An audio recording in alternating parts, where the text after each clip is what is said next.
Vous avez vu évidemment cette mimine d'Ederson qui était, comme je vous le disais, avant l'action et le but donc de la victoire de Samardzic. Nous avons signé une prolongation avec Saïd N'Jimi. Vous êtes arbitre. Est-ce que vous comprenez donc l'arbitrage et la décision du VAR et de l'arbitre du match, Monsieur José Maria? Il aurait pu siffler le penalty. Ah. Il aurait pu siffler le penalty. Et pourquoi il l'a pas sifflé? Alors, parce qu'en fait, l'augmentation artificielle vaut dans la mesure où ce n'est pas la conséquence du mouvement en fait de son corps. Enfin, le mouvement du corps doit rester naturel pour ne pas siffler. Et là, l'arbitre a considéré que le mouvement des bras du joueur n'avait pas pour objectif d'augmenter la surface de son corps pour arrêter le ballon, mais que c'était une conséquence naturelle en réalité. C'est une main naturelle. Donc, pour l'arbitre. Ouais, après, honnêtement, on a vu des pénaltys qui ont été sifflés pour moins que ça. Je pense qu'il aurait pu siffler le pénalty. Il y a une autre situation aussi au profit de l'Olympique de Marseille, où il y a un joueur de l'Atalanta qui, cette fois-ci, a son bras plutôt collé au corps, mais qui fait un mouvement. Et sur celui-là, on aurait pu largement aussi siffler un pénalty. C'était à la 63e minute. Absolument. Amor qui touche le ballon de la main sur une frappe. Et là, juste pour finir, pardonnez-moi. Allez-y, vous allez tomber sur Saïd, mais Saïd n'a pas arbitré. Hein. Non, mais j'essaye de donner une explication. Je ne dis pas que j'ai raison. Pas mal, non, c'est une question Saïd. Je ne dis pas. Mais par exemple, le joueur quand il tacle dans la surface un défenseur et que le ballon lui arrive, il est dans une situation naturelle, malgré le fait qu'il a augmenté sa surface de corps. On siffle pas de penalty. Et là, c'est ce que l'arbitre a considéré, qu'il était dans une situation naturelle. Ce que tu dis, mais oui, ce que tu dis, Saïd, c'est que l'arbitre aurait pu le siffler, mais il pouvait tout aussi bien ne pas le siffler. C'est la décision qu'il a prise. Moi, il y a un élément qui me pose problème sur la situation qu'on a vue, c'est que la main, elle est la conséquence d'un contrôle raté, c'est-à-dire normalement d'une situation où il doit prendre possession du ballon. Faute technique donc. Pour moi, il rate son geste et du coup, derrière, il est responsable du fait que le ballon aille sur sa main. C'est pas une transmission ou une frappe. Le fait que c'est pas naturel. Voilà, exactement. La question, elle est volontaire, c'est pas. Non, mais naturel, oui.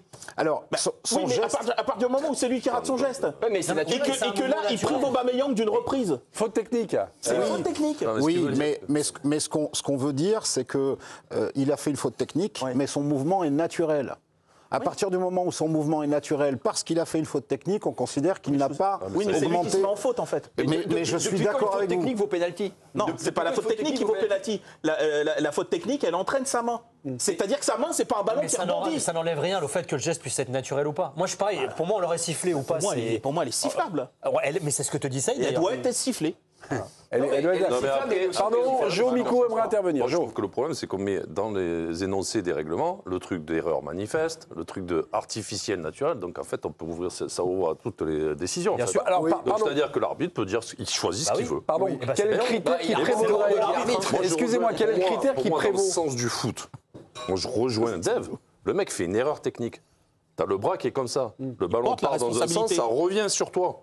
Donc je suis désolé, mais c'est à quel moment que tu siffles une main en fait? Il porte la responsabilité que le ballon est sur sa main. Donc le contrôle est raté, la balle part sur sa main, elle revient dans ses pieds et on trouve ça normal. Mais très sincèrement, intéressant comme lecture de jeu quand même. Ça aurait le mérite de simplifier le sujet, parce que je suis d'accord avec Johan, ça devient insoluble, ingérable. Par contre, je pense que la première main qui a été faite par un joueur de l'Atalanta, celle-là mérite une attention plus particulière. Elle est collée, mais on va dire. Alors les mecs vont dire oui, mais elle est collée. Donc à chaque fois, tu as toujours un truc qui peut dire on siffle pas. Exactement. Mais moi, je suis d'accord. Exactement. Mais celle-là, moi, me chauffe davantage parce qu'il veut vraiment jouer le ballon du bras. Tu parlais du tact tout à l'heure. Le mec tacle et puis il tape la main. C'est exactement le penalty qui est sifflé contre Marseille au Real Madrid. On est bien d'accord. Donc c'est sifflé. Mais sur ce penalty, j'avais dit que c'était scandaleux de siffler ce genre de penalty. Donc tu vois, il y a des trucs qui sont. On est d'accord. Jo, on profite de la présence de Saïd. Vous aviez aussi cette main-là à remettre, on va dire, dans le contexte du match. Et j'aimerais que vous échangez avec Saïd par rapport à ça. Il y a peut-être une sensibilité d'arbitre qui peut confirmer ou infirmer. L'avis de l'arbitre. Même sur la physionomie du match. Les gens qui regardent le match, moi je trouve que si par exemple l'OM fait un grand match avec des occasions de tous les côtés, des tirs, et il y a cette action, je pense moi que ça se siffle. Oui. Selon moi. Il est conditionné. C'est-à-dire que là, le match de Marseille n'est pas bon. Il y a un rythme où il n'y a pas de rythme, il n'y a pas d'intensité, il n'y a pas d'action, il n'y a pas d'occasion. c'est presque pas mérité. Et donc, ça peut influencer le truc. Bah, c'est un peu à l'image aussi de l'équipe qui attaque très fortement et dont les joueurs se font plus ou moins crocheter dans la surface de réparation. Au bout du 4e, du 5e, du 6e, bon, le pénalty arrive parfois pour une faute moins importante que celle qui aurait nécessité le pénalty. Oui, ça joue. Je pense aussi. Ça joue humainement, un arbitre, ça reste un homme. Donc quand il est sous pression en permanence et que l'équipe de Marseille, par exemple, aurait eu 5 ou 6 belles occasions, des poteaux, des barres. Ça vient s'inscrire dedans. Exactement. C'est ça. Et ça met moins de regrets à l'équipe adverse de toute façon. Alors que là, on était sur un contexte mi-figue, mi-raisin pour les deux.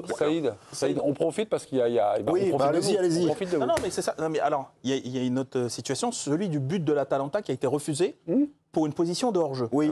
Or, moi, j'ai revu l'action. Oui. Donc, on explique peut-être pour les gens qui ont... Vas-y. Vous inquiétez pas, je vais la décrire. Alors, il faut juste que je retrouve mes notes.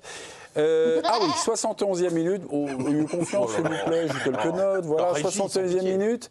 Un but est marqué donc par Lookman, centre de Belanova, mais 2 minutes plus tard, la VAR intervient, donc l'arbitre du match annule le but, puisqu'il a jugé Nikola Gvetovic, qui était en position de hors-jeu. Gvetovic est situé en position de hors-jeu au moment du départ de l'action. Il fait bien action de jeu, c'est une simple passe qui va décaler Pasalic, et Pasalic va décaler après Belanova, donc celui qui est le dernier passeur ou le passeur décisif. Alors, pour être tout à fait précis, quand il y a le... j'ai pas été précis là. Non, c'est pas ça, c'est que quand il y a le long ballon de l'Atalanta qui arrive au cœur de la défense de Marseille... C'est contré par Egan Riley. Oui, mais c'est pas lui qui le joue le ballon. Lui, il est en position illicite, mais il le joue pas le ballon, c'est son partenaire qui le joue. Et ensuite, quand il combine avec son partenaire, il s'est remis en jeu. Et on est revenu sur la position de hors-jeu initial, alors qu'il ne fait pas action sur la première passe. Moi, je suis d'accord avec Dave. Moi, je ne l'aurais pas signalé, je ne l'aurais pas sifflé ce hors-jeu. D'accord, ok. Parce qu'en réalité, il est en position de hors-jeu, mais passive. Et ensuite, il revient dans le jeu, il se remet en position. Alors pourquoi il le siffle? Pour quelle raison?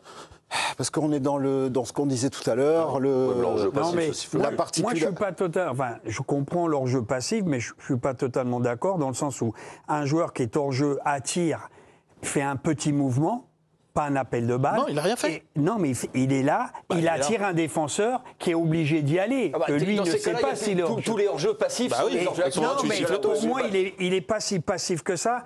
Parce qu'il joue un rôle primordial dans le décalage. On peut toujours le dire. On peut, dans ces cas-là, un joueur, on va toujours dire. Et alors, c'est la même chose que le pénalty non sifflé pour Marseille et le but accordé. Tu peux aussi. Et là, tu peux dire qu'il y a de position. Saïd N'Jimi, vous voulez confirmer les interprétations Oui, parce que tout se tient en fait.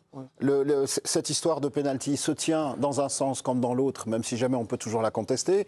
Moi, personnellement, je n'aurais pas sifflé ce hors-jeu, parce que pour moi, le joueur ne fait pas véritablement action de jeu. Pour autant, les arbitres l'ont considéré légitime. Enfin bref. Parce que... Pardon. Mais là, t'aurais enfumé totalement l'OM. Non, tu siffles pas le hors-jeu, tu siffles le truc, mais si, je te le dis, parce que l'assassin habite dans la surface de réparation ce soir. C'est l'arbitrage. Sur ce que tu dis. Et le VAR, 0. Il n'y va même pas. Et ça va. Mais non. Pour poursuivre sur ce que tu dis. Moi, je trouve que sur la situation, l'attaquant de l'Atalanta tire vachement moins profit de sa position de départ que, par exemple, Ousmane Dembélé, qui fait ça vachement bien. On l'a vu toute la saison dernière, en deuxième partie de saison. Il se met hors jeu dès le départ de l'action. Il ne fait pas action de jeu. Et quand on déclenche vers un de ses partenaires, là, lui, il est remis en jeu parce qu'évidemment, la défense revient. Oui, mais ça, c'est l'exploitation de la règle. La règle évolue. Je suis d'accord. Je suis d'accord. Mais ce que je veux dire, c'est que le choix de Ousmane Dembélé, il a bien fait, mais il est délibéré. Et on ne le siffle pas, heureusement. Mais là, l'autre. Donc c'est arbitré à l'ancienne. Un peu. De siffler donc une action de jeu alors que finalement ils ont considéré, et c'est là que c'est un mot important, la considération. Et c'est là que ça devient pénible parce qu'en fait, on ne sait pas trop sur quel pied danser. Il a considéré que le joueur était à proximité de son coéquipier. Et qui a fait action de jeu. Et donc, il a plus ou moins fait action sur le jeu. Et je ne suis pas d'accord avec toi, il y a un pénalty pour Marseille quand même. Non, mais la main, moi celui-là... Donc, je n'aurais pas été contre Marseille totalement... Je ne le sifflais pas parce que j'ai toujours entendu que si tu n'augmentes pas ta surface et que tu es collé avec le ballon. Mais moi, je suis contre vous. Il y avait pénalty pour Marseille et je rejoins parce que Aubameyang peut récupérer ce ballon s'il n'est pas touché. Et c'est hallucinant de ne pas siffler pénalty pour l'OM. Je te le dis pas parce qu'ils perdent 1-0, c'est la vie, ils seront éliminés, mais c'est scandaleux. Scandaleux, je te le dis. On n'est pas contre toi. Ce qui est important, il y a l'émotion, il y a un technicien, Saïd Njimi, merci beaucoup. Merci. On a fait le tour de l'arbitrage. Oui, je pense. Bon, on va parler du match maintenant. Saïd, Allez, on va souffrir. Merci beaucoup, Saïd. Et bravo pour la qualité de tes analyses. Merci. Ça change de certains en plateau. Mes amis, on va retrouver Candice Roland du côté du Vélodrome. Comment était l'ambiance au coup de sifflet final? Parce que là, moi, je regarde, on va dire un peu le classement. C'est 0 point marqué ce soir par l'OM. Les supporters de l'OM ont-ils sifflé leur équipe? Ouais, bonsoir à tous. Effectivement, moi je m'attendais à une grosse bronca, j'ai mis les écouteurs pour protéger les tympans, mais en fait pas du tout. Oui, ça a sifflé, oui, ça a évidemment pesté contre l'arbitre. Après, voilà, c'était plus un sentiment de vol que les supporters ont ressenti, même s'ils n'ont pas eu les images officiellement. Donc eux, ils ont vu l'action en direct et derrière, ils n'ont pas vu l'image, les ralentis en tout cas. Donc ça a peut-être un peu baissé leur frustration, leur colère.